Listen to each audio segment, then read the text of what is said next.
Hello friends, ഇന്ന് നമ്മൾ എടുക്കാൻ പോകുന്നത് ന്യൂ SCERT 10ാം ക്ലാസ്സിലെ സ്വതന്ത്ര ഇന്ത്യയുടെ വർത്തമാനം എന്ന് പറഞ്ഞിട്ടുള്ള ചാപ്റ്റർ ആണ്. 10th പ്രിലിംസിൽ സ്റ്റേജ് 4ലും 2 ക്വസ്റ്റ്യൻസ് ഒക്കെ വന്നത് ഈ പാഠത്തിൽ നിന്നാണ്. വളരെ ഇമ്പോർട്ടന്റ് ആയിട്ടുള്ള ഒരു പാഠമാണ് ഇപ്പോൾ ഇത്. അപ്പോൾ നമുക്ക് ആദ്യം തന്നെ നോക്കാം. ഫ്രീഡം അറ്റ് മിഡ് നൈറ്റ്, സ്വാതന്ത്ര്യം അർദ്ധരാത്രിയിൽ എന്ന് പറഞ്ഞിട്ടുള്ള പുസ്തകം രചിച്ചത് ആരാന്ന് ചോദിച്ചു കഴിഞ്ഞു വെച്ചാൽ ഡൊമിനിക് ലാപ്റ്റിയറും ലാറി കോളിൻസും ചേർന്നുകൊണ്ടാണ് ഫ്രീഡം അറ്റ് മിഡ് നൈറ്റ്, സ്വാതന്ത്ര്യം അർദ്ധരാത്രിയിൽ എന്ന് പറഞ്ഞിട്ടുള്ള പുസ്തകം രചിച്ചിട്ടുള്ളത്. ഇമ്പോർട്ടന്റ് ആണ്. സ്വാതന്ത്ര്യം അർദ്ധരാത്രിയിൽ പുസ്തകം ആരാ രചിച്ചത്? Dominic Lapierre and Larry Collins ആണ്. ഇമ്പോർട്ടന്റ്. ഡൽഹിയിലാണ് നമ്മൾ സ്വാതന്ത്ര്യദിന ആഘോഷം നടന്നത്. അപ്പൊ അതിന് പ്രധാനമന്ത്രിയുടെ ഒരു സന്ദേശം ഉണ്ടായിരുന്നു. സ്വാതന്ത്ര്യ നക്ഷത്രം അസ്തമിക്കാതിരിക്കട്ടെ. സ്വതന്ത്ര ഇന്ത്യയിലെ പ്രധാനമന്ത്രിയുടെ സന്ദേശം. ഒരു പുതിയ നക്ഷത്രം, പൗരസ്ത്യ ദേശത്തിലെ സ്വാതന്ത്ര്യത്തിന്റെ നക്ഷത്രം ഉദിക്കുകയാണ്. ഒരു പുതിയ ആശ ഉടലെടുക്കുകയാണ്. ചിരകാല പ്രാർത്ഥിതമായ ഒരു സ്വപ്നം നിറവേറുകയാണ്. ആ നക്ഷത്രം അസ്തമിക്കാതിരിക്കട്ടെ, ആ ആശ വഞ്ചിക്കപ്പെടാതിരിക്കട്ടെ എന്നാണ് നെഹ്റു അന്ന് സന്ദേശം നൽകിയത്. സ്വാതന്ത്ര്യം നേടി ഇന്ത്യ പാക്കായി വിഭജിച്ചപ്പോൾ നമുക്ക് സന്തോഷമുണ്ട്, അതിന്റെ ഒപ്പം തന്നെ എന്തുണ്ട്? സന്താപം കൂടിയുണ്ട്. സന്താപവും ഉണ്ട്. സന്തോഷത്തിനൊപ്പം സന്താപവും ഉണ്ട്. നമുക്ക് എന്തായിരുന്നു? ഇന്ത്യ വിഭജനത്തിന്റെ വിശദമായ ഭൂപടം തയ്യാറാക്കാനായി ബ്രിട്ടീഷുകാർ ചുമതലപ്പെടുത്തിയ വ്യക്തിയാണ് ആര്? സിറിൽ റാഡ്ക്ലിഫ് എന്ന് പറയുന്നത്. ഓക്കെ, സിറിൽ റാഡ്ക്ലിഫിനെയാണ് ഇന്ത്യ വിഭജനത്തിന്റെ വിശദമായ ഭൂപടം തയ്യാറാക്കാനായിട്ട് ബ്രിട്ടീഷുകാർ നിയമിക്കുന്നത്. ഇയാൾ വെറും ലണ്ടനിലെ ഒരു പ്രസിദ്ധമായ വക്കീലായിരുന്നു, അഭിഭാഷകനായിരുന്നു. ഇയാളെ വിളിച്ചുകൊണ്ടാണ് നമ്മുടെ ഇന്ത്യയുടെ ഭൂപടം തയ്യാറാക്കാൻ ബ്രിട്ടീഷുകാർ നിയമിച്ചത്. ബഹുഭൂരിപക്ഷം പ്രദേശങ്ങളും ഇന്ത്യയിൽ നിലനിന്നപ്പോൾ കുറച്ച് പ്രവിശ്യകൾ മാത്രമാണ് പാകിസ്ഥാന്റെ ഭാഗമായിട്ട് മാറിയത്. അത് നമുക്കറിയാം, ബംഗാളും പഞ്ചാബിനെയാണ് വിഭജിച്ചത് പ്രവിശ്യകളിലെ മെയിനായിട്ട് മൗണ്ട് ബാറ്റൻ പദ്ധതി പ്രകാരം. അപ്പൊ ബംഗാളിൽ നോക്കിക്കഴിഞ്ഞാൽ പശ്ചിമ ബംഗാൾ ഇന്ത്യയിൽ നിലനിൽപ്പോൾ പൂർവ്വ ബംഗാൾ കിഴക്കൻ പാകിസ്ഥാനായി മാറി. പൂർവ്വ ബംഗാൾ എന്തായി മാറി? കിഴക്കൻ പാകിസ്ഥാനായി. പശ്ചിമ ബംഗാൾ ഇന്ത്യയിൽ നിലനിന്നു. ഈ ഒരു കാര്യം ഇവിടുന്ന് വൃത്തിയായിട്ട് മനസ്സിലാക്കുക. ദെൻ പൂർവ്വ പഞ്ചാബ് ഇന്ത്യയോടൊപ്പം നിന്നപ്പോൾ പശ്ചിമ പഞ്ചാബ് എന്ത് ചെയ്തു? പാകിസ്ഥാനുമായി ചേർന്നു. ഈ ഒരു കാര്യം വൃത്തിയിൽ മനസ്സിലാക്കുക. നമുക്കറിയാം, ഇന്ത്യ വിഭജനത്തെ തുടർന്ന് പശ്ചിമ ബംഗാൾ ഇന്ത്യയോടൊപ്പം നിന്നപ്പോൾ പൂർവ്വ ബംഗാൾ കിഴക്കൻ പാകിസ്ഥാനായി മാറി. അതേസമയം പശ്ചിമ പഞ്ചാബ് പാകിസ്ഥാന്റെ ഭാഗമായപ്പോൾ പൂർവ്വ പഞ്ചാബ് ഇന്ത്യയുടെ ഭാഗമായി മാറി. കൂടാതെ അന്ന് അസമിൽ എന്ത് നടത്തുന്നുണ്ട്? ഹിതപരിശോധന നടത്തുന്നുണ്ട്. ആ ഹിതപരിശോധനയെ തുടർന്ന് സിൽഹെറ്റ് എന്തായി? കിഴക്കൻ പാകിസ്ഥാന്റെ ഭാഗമായി മാറുന്നുണ്ട്. സിൽഹെറ്റും ഹിതപരിശോധനയും. ബ്രിട്ടീഷ് ഭരണകാലത്ത് അസം പ്രവിശ്യയുടെ ഭാഗമായിരുന്നു സിൽഹെറ്റ്. 1947 മൗണ്ട് ബാറ്റൻ പദ്ധതി പ്രകാരം പഞ്ചാബിനെയും ബംഗാളിനെയും വിഭജിക്കുന്നതിനോടൊപ്പം സിൽഹെറ്റിൽ എന്ത് നടത്തി? ഒരു ഹിതപരിശോധന നടത്താൻ ശിപാർശ ചെയ്തു. എന്ത് ചെയ്തു? ശിപാർശ ചെയ്തു. തുടർന്ന് നടന്ന ഹിതപരിശോധനയുടെ ഫലമായി സിൽഹെറ്റിലെ ഭൂരിഭാഗം പ്രദേശങ്ങളും കിഴക്കൻ പാകിസ്ഥാന്റെ ഭാഗമായി മാറിയപ്പോൾ കരിംഗഞ്ച് എന്ന് പറയുന്ന പ്രദേശം, സിൽഹെറ്റിലെ കരിംഗഞ്ച് എന്ന് പറയുന്ന പ്രദേശം അസം പ്രവിശ്യയുടെ ഭാഗമായി ഇന്ത്യയോടൊപ്പം നിലകൊണ്ടു. ഇമ്പോർട്ടന്റ് ആണ്. വിഭജനാനന്തരം പാകിസ്ഥാന്റെ ഭാഗമായിട്ടുള്ള പടിഞ്ഞാറൻ പഞ്ചാബിൽ നിന്ന് ഹിന്ദുക്കളും സിഖുകളും ഇന്ത്യയിലോട്ടും അതുപോലെ തന്നെ ഇന്ത്യയുടെ പഞ്ചാബിന്റെ ഭാഗമായിട്ടുള്ളിടത്ത് നിന്ന് മുസ്ലിങ്ങൾ പാകിസ്ഥാനിലേക്കും കൂട്ടപലായനം ആരംഭിച്ചു. എന്നാൽ ബംഗാളില് കൂട്ടപലായനം നടന്നില്ല. അതിന് കാരണം എന്താണ്? അപ്പോൾ ബംഗാളില് 1905 ബംഗാൾ വിഭജനത്തിനെതിരായിട്ട് ഒരുപാട് സമരങ്ങൾ നടന്നു. അത് കാരണം മതനിരപേക്ഷതയിലൂന്നിയ ഒരു ദേശീയത അവരുടെ ഇടയിൽ ഉണ്ടായി. 1905 ബംഗാൾ വിഭജനത്തിനെതിരായ മുന്നേറ്റത്തിലൂടെ വളർന്ന മതനിരപേക്ഷതയിലൂടെ ദേശീയതയാണ് ഒന്നാമത്തെ കാരണം. രണ്ടാമത്തെ കാരണം ബംഗാൾ ജനതയുടെ ഭാഷാപരമായ ഐക്യം. ബ്രഹ്മപുത്ര നദിയും അവയുടെ പോഷക നദികളും ഇരു രാജ്യങ്ങളിലേക്കുള്ള പെട്ടെന്നുള്ള പലായനത്തിന് വിഘാതമായതും കാരണമാണ്. ഓക്കെ, 3 കാര്യങ്ങൾ കൊണ്ടാണ് ബംഗാളിൽ എന്തുണ്ടായിട്ടില്ല? കൂട്ടപലായനം സംഭവിക്കാത്തത്. ഇന്ത്യയുടെ സ്വതന്ത്രപ്രാപ്തിയെ ചരിത്രത്തിലെ ഏറ്റവും വലിയ ബന്ധം വിടർത്തൽ എന്ന് വിശേഷിപ്പിച്ച പത്രം ഏതെന്ന് ചോദിച്ചു കഴിഞ്ഞാൽ മാഞ്ചസ്റ്റർ ഗാർഡിയൻ ആണ്. ഇമ്പോർട്ടന്റ് ആണ്. ഇന്ത്യയുടെ സ്വതന്ത്രപ്രാപ്തിയെ ചരിത്രത്തിലെ ഏറ്റവും വലിയ ബന്ധം വിടർത്തൽ എന്ന് വിശേഷിപ്പിച്ച ദിനപത്രമാണ് മാഞ്ചസ്റ്റർ ഗാർഡിയൻ. ദെൻ റാഡ്ക്ലിഫ് നമ്മൾ കണ്ടു, ലണ്ടനിൽ നിന്ന് വന്ന അഭിഭാഷകൻ. അപ്പൊ ഇന്ത്യ പാക് വിഭജനത്തിന്റെ ഭാഗമായി അതിർത്തി രേഖ തയ്യാറാക്കിയത് സിറിൽ റാഡ്ക്ലിഫ് ആണ്. സിറിൽ റാഡ്ക്ലിഫ് ഇന്ത്യ ഇതുവരെ കണ്ടിട്ടേ ഇല്ല. ഓക്കെ, ഇന്ത്യ സന്ദർശിച്ചിട്ടില്ല. ഇന്ത്യയുടെ ഭൂമിശാസ്ത്രപരമായ സവിശേഷതകളെ കുറിച്ച് ഒന്നും തന്നെ അയാൾക്ക് അറിയില്ല. എന്നിട്ട് അയാൾ യാതൊരു മുൻധാരണയും ഇല്ലാതെ വെറും 5 ആഴ്ച കൊണ്ടാണ് നമ്മുടെ റാഡ്ക്ലിഫ് രേഖ തയ്യാറാക്കിയത്. ഓക്കെ, ഇനി വിഭജനം നോവായി മാറിയപ്പോൾ വിഭജനത്തിനുണ്ടായ ഒരു സംഭവമാണ് റാവൽപിണ്ടി ജില്ലയിലെ തോവ ഗൽസ എന്ന ഗ്രാമത്തിൽ ഉണ്ടായ ഒരു സംഭവത്തെയാണ്. അതായത് അവിടെ 90 സ്ത്രീകൾ എന്ത് ചെയ്തു? ഒരു കിണറിൽ ചാടി മരിക്കുകയാണ്. കാരണം എന്താണ്? വർഗീയ സംഘങ്ങളുടെ ഗ്രാമത്തിലുള്ള അതിക്രമങ്ങൾ കാരണം. ഓക്കെ, അതിൽ 3 പേരെ രക്ഷപ്പെടുത്തി എല്ലാവർക്കും മുങ്ങി മരിക്കാനുള്ള വെള്ളം കിണറ്റിലില്ലായിരുന്നു. അത് എന്നിട്ട് 1947 ഏപ്രിൽ 15 സ്റ്റേറ്റ്സ്മാൻ പത്രത്തിൽ വന്നൊരു ന്യൂസാണ്. ഈ ന്യൂസ് നമ്മുടെ ഉർവശി ഭുട്ടാലിയയുടെ the other side of silence. ഏതാണ് the other side of silence? അതായത് മൗനത്തിന്റെ മറുപുറം എന്ന് പറഞ്ഞ ബുക്കില് ഈ ഒരു പത്ര കട്ടിങ്സ് ഉണ്ട്. അപ്പോൾ അതിന്റെ തീവ്രത മനസ്സിലാക്കാൻ വേണ്ടിയിട്ടാണ് വർഗീയ ആക്രമണങ്ങളൊക്കെ ഈ വിഭജനാനന്തരം ഇന്ത്യയിൽ സംഭവിക്കുന്നുണ്ട്. അപ്പോൾ മൗനത്തിന്റെ മറുപുറം എന്ന ഗ്രന്ഥത്തിന്റെ കർത്താവ് ആരെന്ന് ചോദിച്ചു കഴിഞ്ഞാൽ, അല്ലെങ്കിൽ അത് ആരാണ് രചിച്ചതെന്ന് ചോദിച്ചു കഴിഞ്ഞാൽ ഉർവശി ഭൂട്ടാലി. ആരാണ്? ഉർവശി ഭൂട്ടാലിയാണ്. മൗനത്തിന്റെ മറുപുറം, the other side of silence, important ആണ്, പഠിച്ചു വെക്കുക. ഇനി വിഭജനം ഇതുപോലെ തന്നെ ഒരുപാട് പ്രശ്നങ്ങൾ സൃഷ്ടിച്ചു. എന്തൊക്കെ പ്രശ്നങ്ങളാണ്? ലക്ഷക്കണക്കിന് അഭയാർത്ഥികൾ ഇന്ത്യയിൽ നിന്ന് പാകിസ്ഥാനിലേക്കും പാകിസ്ഥാനിൽ നിന്ന് ഇന്ത്യയിലേക്കും പ്രവഹിച്ചു. അതുപോലെ തന്നെ വ്യാപകമായ അക്രമങ്ങൾ ഉണ്ടാവുകയും 10,000 കൊല്ലപ്പെടുകയും ചെയ്തു. കൊൽക്കത്ത, ഡൽഹി, ലാഹോർ തുടങ്ങിയ സ്ഥലങ്ങളിൽ വർഗീയ കലഹങ്ങൾ പൊട്ടിപ്പുറപ്പെട്ടു. ഒട്ടേറെ സ്ത്രീകൾക്ക് മാനഹാനി സംഭവിച്ചു. നിരവധി സ്ത്രീകളും കുട്ടികളും തട്ടിക്കൊണ്ടുപോകലിന് ഇരയാക്കി. ഇതൊക്കെ വിഭജനാനന്തരം ഇന്ത്യയിലൊക്കെ നടന്ന സംഭവങ്ങളാണ്. ഇനി അടുത്തത്, രാഷ്ട്രപിതാവ് രക്തസാക്ഷിയായി. നമ്മുടെ ജീവിതത്തിൽ നിന്ന് പ്രകാശം മാഞ്ഞു പോയിരിക്കുന്നു. എവിടെയും ഇരുട്ടാണ്. പ്രകാശം പൊലിഞ്ഞെന്നാണോ ഞാൻ പറഞ്ഞത്? എനിക്ക് തെറ്റുപറ്റി.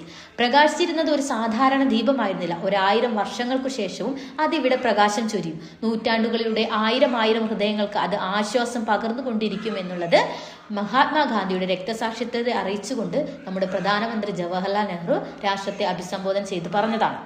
ഈ ഹിന്ദു മുസ്ലിം ഐക്യത്തിന് പ്രയത്നിച്ച ഗാന്ധിജിയെ ന്യൂഡൽഹിയിലെ ബിർള ഹൗസ് അങ്കണത്തിൽ വെച്ചിട്ട് 1948 ജനുവരി 30 വർഗീയവാദിയായിരുന്ന നാഥുറാം വിനായക് ഗോഡ്സെ വെടിവെച്ച് കൊന്നു. അപ്പോൾ ഗാന്ധിജി വധിക്കപ്പെട്ടത് 1948 ജനുവരി 30 ഓർത്തുവെക്കുക. ഗാന്ധിജിയുടെ ഘാതകനാണ് നാഥുറാം വിനായക് ഗോഡ്സെ. എവിടെ വെച്ചിട്ടാണ്? ന്യൂഡൽഹിയിലെ ബിർള ഹൗസ് അങ്കണത്തിൽ വെച്ചിട്ടാണ്. ഇമ്പോർട്ടന്റ് ആണ്, പഠിച്ചു വെക്കുക. ഭരണഘടനയിലേക്കുള്ള പടവുകൾ. ആധുനിക ഇന്ത്യയുടെ നിർമ്മാണത്തിന് അടിത്തറ പാകിയത് ഭരണഘടനാ രൂപീകരണത്തിലൂടെയാണ്. 1946 ഡിസംബർ 13 ഭരണഘടനാ നിർമ്മാണ സഭയുടെ പ്രവർത്തനം ഔപചാരികമായി ആരംഭിച്ചു എന്ന് SCRT പറയുന്നത്. നമുക്കറിയാം 1946 ഡിസംബർ 13 നെഹ്റു ലക്ഷ്യപ്രമേയം അവതരിപ്പിച്ചത് അല്ലെ? ലക്ഷ്യപ്രമേയം അവതരിപ്പിച്ചു. ജവഹർലാൽ നെഹ്റു അവതരിപ്പിച്ച ലക്ഷ്യപ്രമേയം 1947 ജനുവരി 22 ഭരണഘടനാ നിർമ്മാണ സഭ അംഗീകരിച്ചു. ഭരണഘടനാ നിർമ്മാണ സഭ ലക്ഷ്യപ്രമേയത്തെ അംഗീകരിച്ചത് എന്നാണ്? 1947 ജനുവരി 22. ദെൻ 1949 നവംബർ 26 ഭരണഘടനാ നിർമ്മാണ സഭ നമ്മുടെ പുതിയ ഭരണഘടനയ്ക്ക് അംഗീകാരം നൽകി. ഭരണഘടനയ്ക്ക് അംഗീകാരം നൽകിയ വർഷം 1949 നവംബർ 26. 1950 ജനുവരി 26 ഇന്ത്യൻ ഭരണഘടന നിലവിൽ വന്നു. ഇന്ത്യ ഒരു പരമാധികാര ജനാധിപത്യ റിപ്പബ്ലിക്കായി മാറുകയും ചെയ്തു. ഭരണഘടനാ പ്രകാരം 1951 മുതൽ 52 വരെയാണ് സ്വതന്ത്ര ഇന്ത്യയിലെ ആദ്യ പൊതു തെരഞ്ഞെടുപ്പിന്റെ അടിസ്ഥാനത്തിൽ ഇന്ത്യയിൽ ഒരു പാർലമെന്ററി ജനാധിപത്യ സംവിധാനം നിലവിൽ വന്നത്. അപ്പൊ ഇന്ത്യയിലെ ആദ്യ പൊതു തെരഞ്ഞെടുപ്പ് നടന്ന വർഷം ഏതാണ്? 1951 മുതൽ 52 വരെ. ഇന്ത്യൻ ഭരണഘടന അംഗീകാരം നൽകിയത് 1949 നവംബർ 26. ഭരണഘടന നിലവിൽ വന്നത് 1950 ജനുവരി 26. ലക്ഷ്യപ്രമേയം ഭരണഘടനാ നിർമ്മാണ സഭ അംഗീകരിച്ച വർഷം 1947 ജനുവരി 22. ലക്ഷ്യപ്രമേയം അവതരിപ്പിച്ചത് 1946 ഡിസംബർ 13. ഈ ഒരു കാര്യങ്ങൾ ഇവിടുന്ന് വ്യക്തമായിട്ട് നമ്മൾ പഠിക്കാം. ഇനി സ്വതന്ത്ര ഇന്ത്യ നേരിട്ട പ്രധാന വെല്ലുവിളികളാണ് അഭയാർത്ഥികളുടെ പുനരധിവാസം, നാട്ടുരാജ്യങ്ങളുടെ സംയോജനം, പോർച്ചുഗീസ് ഫ്രഞ്ച് അധീന പ്രദേശങ്ങളുടെ കൂട്ടിച്ചേർക്കൽ, ഭാഷാടിസ്ഥാനത്തിലുള്ള സംസ്ഥാന പുനർസംഘടന, ഇന്ത്യൻ സമ്പദ്ഘടന ശക്തിപ്പെടുത്തൽ, സ്വതന്ത്രമായ ഒരു വിദേശ നയം രൂപപ്പെടുത്തൽ. ഇതൊക്കെ എന്താണ്? സ്വതന്ത്രാനന്തര ഇന്ത്യ നേരിട്ട വെല്ലുവിളികളാണ്. 1951 ആയപ്പോഴേക്കും പടിഞ്ഞാറൻ പാകിസ്ഥാനിൽ നിന്നുള്ള അഭയാർത്ഥി പ്രശ്നം പൂർണ്ണമായും പരിഹരിക്കാൻ കഴിഞ്ഞു. ഓക്കെ, പിൽക്കാലത്ത് ഈ കിഴക്കൻ പാകിസ്ഥാനും പടിഞ്ഞാറൻ പാകിസ്ഥാനും തമ്മിൽ എന്തുണ്ടായി? സംഘർഷം ഉണ്ടായി. അതുമൂലം കിഴക്കൻ പാകിസ്ഥാനിൽ നിന്നും ഇന്ത്യയിലേക്കുള്ള അഭയാർത്ഥി പ്രവാഹം തുടർന്നുകൊണ്ടേയിരുന്നു. 1971 ബംഗ്ലാദേശിന്റെ രൂപീകരണത്തോടെയാണ് ഈ അഭയാർത്ഥി പ്രശ്നം താൽക്കാലികമായെങ്കിലും പരിഹരിക്കാനായത്. ബംഗ്ലാദേശിന് സ്വാതന്ത്ര്യം കിട്ടിയതെന്നാണ്? 1971. ഇനി നാട്ടുരാജ്യങ്ങളുടെ സംയോജനം നോക്കിക്കഴിഞ്ഞാൽ 1947 ഇന്ത്യൻ സ്വാതന്ത്ര്യ നിയമപ്രകാരം ഇന്ത്യയിലെ 565 എത്രയാണ്? 565 നാട്ടുരാജ്യങ്ങൾക്ക് ഒന്നെങ്കിൽ ഇന്ത്യയിലോ സ്വതന്ത്ര ഇന്ത്യയിലോ പാകിസ്ഥാനിലോ ചേരുവാനോ അല്ലെങ്കിൽ സ്വതന്ത്ര രാജ്യങ്ങളായി നിലനിൽക്കാനോ അധികാരമുണ്ടായിരുന്നു 1947 ഇന്ത്യൻ സ്വാതന്ത്ര്യ നിയമപ്രകാരം. പിന്നീട് നാട്ടുരാജ്യങ്ങളെ ഇന്ത്യൻ യൂണിയനിൽ ലയിപ്പിക്കാൻ വേണ്ടിയിട്ട് എന്തുണ്ടായി? ശ്രമങ്ങളുണ്ടായി. അപ്പൊ ഈ ദൗത്യം ഏറ്റെടുത്തത് നമ്മുടെ ആഭ്യന്തരമന്ത്രിയായിരുന്ന സർദാർ വല്ലഭായ് പട്ടേൽ. ആഭ്യന്തരമന്ത്രിയാണ്, അതുപോലെ തന്നെ ഇന്ത്യയുടെ ആദ്യത്തെ ഉപപ്രധാനമന്ത്രിയാണ്. സർദാർ എന്നുള്ള പേര് ബർദോളി സത്യാഗ്രഹത്തിന് പോയപ്പോൾ കിട്ടിയതാണ്. ഓക്കെ, ഒരുപാട് കാര്യങ്ങളുണ്ട്.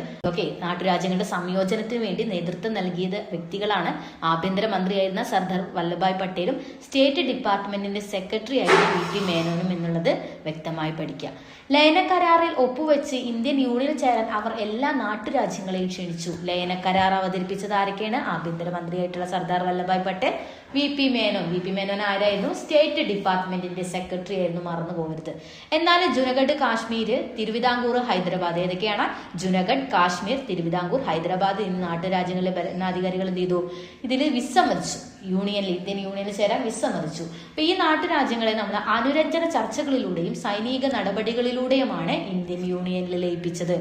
ഓക്കെ, അപ്പൊ ഇന്ത്യൻ യൂണിയനിൽ ചേർക്കപ്പെട്ട നാട്ടുരാജ്യങ്ങളുടെ ഭരണാധികാരികൾക്ക് പിന്നീട് പ്രിവിപ്പേഴ്സ് അനുവദിപ്പിച്ചു. ഓക്കെ, അപ്പൊ എന്താണ് പ്രിവിപ്പേഴ്സ് എന്ന് അറിഞ്ഞിരിക്കണം, ഇമ്പോർട്ടന്റ് ആണ്. പ്രിവിപ്പേഴ്സ് എന്ന് പറഞ്ഞു കഴിഞ്ഞു വെച്ചാല് നാട്ടുരാജ്യ സംയോജനത്തെ തുടർന്ന് രാജാക്കന്മാർക്ക് അവരുടെ അധികാരവും വരുമാനവും നഷ്ടപ്പെട്ടു. ഇത് പരിഹരിക്കാനായിട്ട് ഈ നാട്ടുരാജ്യങ്ങളുടെ ഭരണ കുടുംബങ്ങൾക്ക് സർക്കാർ എന്ത് ചെയ്തു? സാമ്പത്തികമായ ഒരു നിശ്ചിത തുക നൽകി. ഇതാണ് പ്രിവിപ്പേഴ്സ്, ഒരു ധനസഹായം പോലെ നൽകി. പക്ഷെ ഇതിനായി ഭീമമായ ഒരു തുക സർക്കാരിന് ചെലവാക്കേണ്ടി വന്നു. സ്വാഭാവികമായി 1971 ഇന്ദിരാഗാന്ധി പ്രധാനമന്ത്രിയായിരുന്ന കാലഘട്ടത്തിൽ ഭരണഘടനയുടെ 26ാം ഭേദഗതി പ്രകാരം പ്രിവിപ്പേഴ്സ് നിർത്തലാക്കി. ഇമ്പോർട്ടന്റ് ആണ്. പ്രിവിപ്പേഴ്സ് നിർത്തലാക്കിയ ഇന്ത്യൻ പ്രധാനമന്ത്രി ആരെന്ന് ചോദിച്ചു കഴിഞ്ഞാൽ ഇന്ദിരാഗാന്ധി. ഏത് വർഷമാണ് പ്രിവിപ്പേഴ്സ് നിർത്തലാക്കിയെന്ന് ചോദിച്ചു കഴിഞ്ഞാൽ 1971. ഏത് ഭരണഘടനാ ഭേദഗതി പ്രകാരമാണ് പ്രിവിപ്പേഴ്സ് നിർത്തലാക്കിയെന്ന് ചോദിച്ചു കഴിഞ്ഞാൽ 26ാം ഭേദഗതി പ്രകാരം എന്നുള്ളത് മറന്നു പോകരുത്, ഇമ്പോർട്ടന്റ് ആണ്. ഫ്രഞ്ച് പോർച്ചുഗീസ് അധീന പ്രദേശങ്ങളുടെ മോചനം. ഓക്കെ, നമുക്കറിയാം പോർച്ചുഗീസുകാർക്കും ഫ്രഞ്ചുകാർക്കും സ്വാതന്ത്ര്യത്തിന് ശേഷം ഇന്ത്യയിലെ ചില പ്രദേശങ്ങൾ കൈവശപ്പെടുത്തി ഇരിക്കുന്നുണ്ടായിരുന്നു.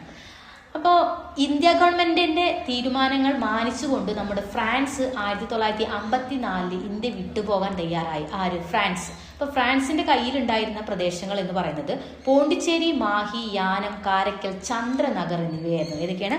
പോണ്ടിച്ചേരി, മാഹി, യാനം, കാരക്കൽ, ചന്ദ്രനഗർ എന്നീ 5 സ്ഥലങ്ങൾ ആരുടെ കയ്യിലുണ്ടായിരുന്നു? ഫ്രാൻസിന്റെ കയ്യിൽ. 1954 ഫ്രാൻസ് അത് നമുക്ക് തന്ന് വിടുന്നു പോയി.